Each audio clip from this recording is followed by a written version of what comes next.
ನನ್ನೆಲ್ಲ ಪ್ರೀತಿಯ ವೀಕ್ಷಕರಿಗೆ ನಮಸ್ಕಾರ. ಗುರು ಪರಂಪರೆ ಯೂಟ್ಯೂಬ್ ಚಾನೆಲ್ಗೆ ಸ್ವಾಗತ. ಎಷ್ಟೋ ಜನಕ್ಕೆ ಒಂಥರ ಕಣ್ ದೃಷ್ಟಿ ಆಗಿರ್ಬೋದು, ಅಥವಾ ನಮ್ಮನ್ನು ನೋಡಿಕೊಂಡು ಹೊಟ್ಟೆ ಉರ್ಕೊಳ್ಳೋರಾಗಿರ್ಬೋದು, ಅಥವಾ ನಾವು ಏನು ಎದುರಾಳಿಗಳು ಅಥವಾ ಶತ್ರುಗಳು ಅಂತ ಏನಲ್ಲ, ಆದ್ರೂ ಸುಮ್ಮನೆ ಆದ್ರೂ ನಮ್ಮ ಬಗ್ಗೆ ಏನೋ ಒಂಥರ ಮಾತಾಡ್ತಾ ಇರ್ತಾರೆ. ಕೆಲವರು ನೋಡೋಕ್ಕೆ ತುಂಬಾ ಚೆನ್ನಾಗಿರ್ತಾರೆ, ಅವ್ರ ಬಗ್ಗೆ ಬೇರೆ ತರ ಕೆಟ್ಟದಾಗಿ ಮಾತಾಡೋದು. ಅವ್ರೇನೋ ತುಂಬಾ ಚೆನ್ನಾಗಿ ಜೀವನದಲ್ಲಿ ಕಷ್ಟಪಟ್ಟು ಮುಂದೆ ಬಂದಿರ್ತಾರೆ, ಅದನ್ನ ಬೇರೆ ತರ ಕೆಟ್ಟದಾಗಿ ಮಾತಾಡ್ತಾ ಇರೋದು. ಆ ತರನೇ ಜನ ಜಾಸ್ತಿ ಇರ್ತಾರೆ. ಅದೊಂದು ಕೆಲಸದಲ್ಲಾಗಿರ್ಬೋದು ಅಥವಾ ಮನೆಯಲ್ಲೇ ಯಾಕಂದ್ರೆ ಮೊದಲನೇ ಶತ್ರುಗಳು ಶುರುವಾಗದೆ ಮನೆಯಲ್ಲಿ. ಯಾಕೆಂದ್ರೆ ನಮ್ಮ ಜೊತೆಗೇನೆ ಇದ್ದು, ನಮ್ಮ ಜೊತೆನೆ ತಿಂದು, ನಮ್ಮ ವಿಚಾರವನ್ನೇ ಹೋಗಿ ಹೊರಗಡೆ ಕೆಟ್ಟದಾಗಿ ಮಾತಾಡುವಂತ ಜನಗಳು ಪ್ರತಿಯೊಬ್ಬರಲ್ಲೂ ನೋಡಿರ್ತೀರಿ, ಪ್ರತಿಯೊಬ್ರು ಮನೆಯಲ್ಲೂ ಇರ್ತಾರೆ. ಹಾಗಾಗಿ ನೀವು ಮಾಡಬೇಕಾಗಿರುವಂತಹ ಸರಳ ಪರಿಹಾರ ಇಷ್ಟೇನೆ. ಯಾಕಂದ್ರೆ ಬಜೆ ಅಂತ ನಿಮಗೆ ಗೊತ್ತಿರುತ್ತೆ. ಬಜೆ ಅಂತಂದಾಗ ಅದನ್ನ ನಾವು ಸಂಸ್ಕೃತ್ ವರ್ಡ್ ಅಲ್ಲಿ ಬಂದು ವಚ ಅಂತ ಹೇಳ್ತೀವಿ. ನೀವು ಗ್ರಂಥಿಗೆ ಅಂಗಡಿಲಿ ಸಿಗುತ್ತೆ, ವಚ ಅಂತ ಕೇಳಿ ನೋಡಿ, ಅಥವಾ ಬಜೆ ಅಂತ ನೀವು ಕೇಳಿ ನೋಡಿ.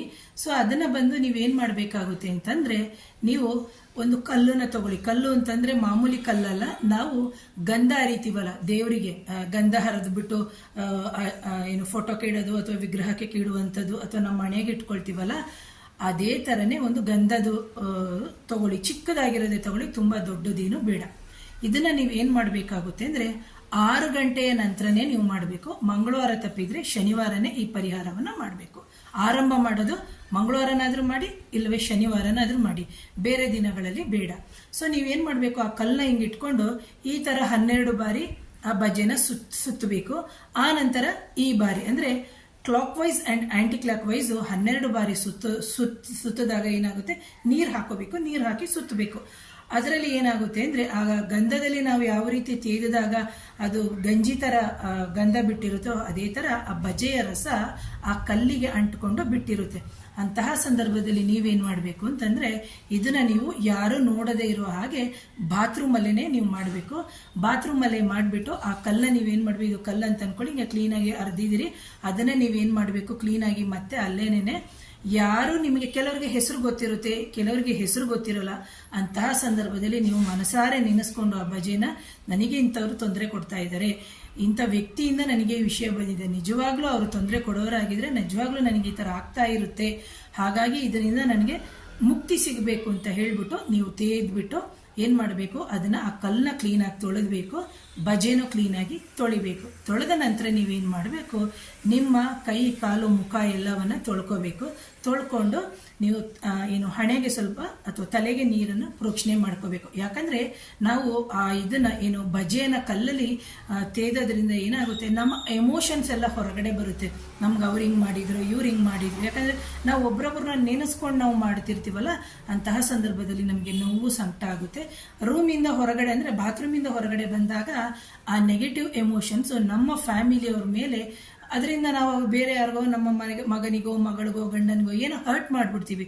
ಅದ್ರ ಬದಲು ಆ ಥರ ಹರ್ಟ್ ಮಾಡೋ ಬದಲು ಅಲ್ಲೇನೇನೆ ಅದನ್ನೆಲ್ಲ ತೊಳೆದು ಕೈಕಾಲು ಮುಖ ತೊಳ್ಕೊಂಡು ಶಾಂತ ರೂಪವಾಗಿ ಬಂದು ಊಟ ಮಾಡಿ ಮಲ್ಕೊಳ್ಳಿ. ಪ್ರಿಯ ವೀಕ್ಷಕರೇ, ಇದನ್ನ ಸತತವಾಗಿ ನೀವು ಮಾಡೋದ್ರಿಂದ, ಮಂಗಳವಾರ ಆಗಿಲ್ಲ ಅಂದ್ರೆ ಶನಿವಾರ ಮಾಡಿ, ಶನಿವಾರ ಆಗಲಿಲ್ಲ ಅಂದ್ರೆ ಮಂಗಳವಾರ ಮಾಡಿ, ಈ ತರ ಮಾಡ್ಕೊಂಡು ಬರೋದ್ರಿಂದ ಖಂಡಿತವಾಗ್ಲೂ ನಿಮಗೆ ಪರಿಹಾರ ಆಗುತ್ತೆ. ಅದೇನು ಬಜೆ ಏನೋ ತುಂಬಾ ಬೆಲೆ ಏನಿಲ್ಲ, ಅದು ಅಲ್ಲಿ ಒಳಗಡೆ ಇಟ್ಟಿದ್ದೀನಿಲ್ಲ ಅಂದ್ರೆ ತೋರಿಸ್ತಾ ಇದೆ. ಆ ಬಜೆ ಇಷ್ಟು ಸಣ್ಣದೇ ತಗೊಳ್ಳಿ, ತುಂಬಾ ದೊಡ್ಡದೇನು ಬೇಡ. ಅದು ತಗೊಂಡು ನೀವು ಮಾಡೋದ್ರಿಂದ ಇದಾಗುತ್ತೆ. ಯಾಕಂದ್ರೆ ಮಕ್ಕಳಲ್ಲಿನೂ ನೀವು ನೋಡ್ಬೋದು, ಮಕ್ಕಳಲ್ಲಿ ಹುಟ್ಟಿದ ಮಕ್ಕಳು, ಚಿಕ್ಕ ಮಕ್ಕಳು ಇದ್ದಾಗ ಅದು ಖಾರ ಹರಿಯೋದು ಅಂತ ಹೇಳ್ತಾರೆ, ಅದನ್ನು ಜೇನುತುಪ್ಪನೋ ತುಪ್ಪ ಆ ಥರ ಎಲ್ಲ ಹಾಕ್ಬಿಟ್ಟು ಕೊಡೋದ್ರಿಂದ ಅಬ್ಡಮನಲ್ ಇಶ್ಯೂಸ್ ಅಂದ್ರೆ ಮಕ್ಕಳಿಗೆ ಹೊಟ್ಟೆ ಗೊಡಗೊಡ ಅನ್ನೋದು, ಬೇದಿ ಆಗುವಂಥದ್ದು, ಅಂತಹ ಸಂದರ್ಭದಲ್ಲಿ ಸ್ತಂಭನ ಆಗಕ್ಕೆ ಅಂದ್ರೆ ಸ್ಟ್ರಾಗ್ನೆಂಟ್ ಆಗಕ್ಕೆ ಈ ಪರಿಹಾರವನ್ನ ನಾವು ಅಂದ್ರೆ ಭೂತ ವೈದ್ಯದಲ್ಲಿ ಅಥವಾ ಈ ಶಾಸ್ತ್ರದಲ್ಲಿ ಹೇಳ್ತಾರೆ. ಹಾಗಾಗಿ ಆ ತರ ಪರಿಹಾರವನ್ನು ಮಾಡ್ಕೋಬಹುದು. ಯಾವ್ದಾದ್ರು ಮಕ್ಕಳಿಗೆ ಹೊಟ್ಟೆಗೆ ಸಂಬಂಧಪಟ್ಟಂತಹ ತೊಂದರೆಗಳಿದ್ರೂ ಮಾಡ್ಕೋಬಹುದು. ಜೊತೆಗೆ ಹೆಣ್ಮಕ್ಳಿಗೆ ಅಥವಾ ಗಂಡು ಮಕ್ಕಳಿಗೆ ಸರಿಯಾಗಿ ಮಾತಾಡಕ್ಕೆ ಆಗದೇ ಇರುವಂತಹ ಸಂದರ್ಭದಲ್ಲೂ ಸಮೇತ ನಾವು ಬಜೆಯನ್ನ ತೇದ್ಬಿಟ್ಟು ನಾವು ಕೊಡ್ಬೋದು. ಇದನ್ನ ಬರೀ ಬರೀ ಬರೀ ಬರೀ ಬಜೆ ಅಂತ ಹೇಳಿದೀನಿ. ಇನ್ನು ಸ್ವರ್ಣ ಬಜೆ ಅಂತಾನು ಬರುತ್ತೆ, ಅದು ಅದೇ ಬೇರೆ ಕಾನ್ಸೆಪ್ಟ್. ಸೊ ಹಾಗಾಗಿ ಇದು ಶತ್ರುಗಳಿಗಾಗ್ಲಿ ಅಥವಾ ನಮ್ಮನ್ನ ನೋಯಿಸೋರಿಗೆ ಈ ಪರಿಹಾರವನ್ನು ಮಾಡ್ಕೊಳ್ಳೋದ್ರಿಂದ ಖಂಡಿತ ನಿಮಗೆ ಒಳ್ಳೆಯದಾಗುತ್ತೆ. ಪ್ರಿಯ ವೀಕ್ಷಕರೇ, ಇದು ಅತ್ಯಂತ ಸರಳವಾಗಿರೋ ಪರಿಹಾರ. ಈ ವಿಡಿಯೋನ ಮತ್ತೊಬ್ಬರಿಗೆ ಶೇರ್ ಮಾಡಿ, ಹಾಗೆ ನನ್ನ ಚಾನಲ್ನ ಸಬ್ಸ್ಕ್ರೈಬ್ ಮಾಡಿ. Thank you.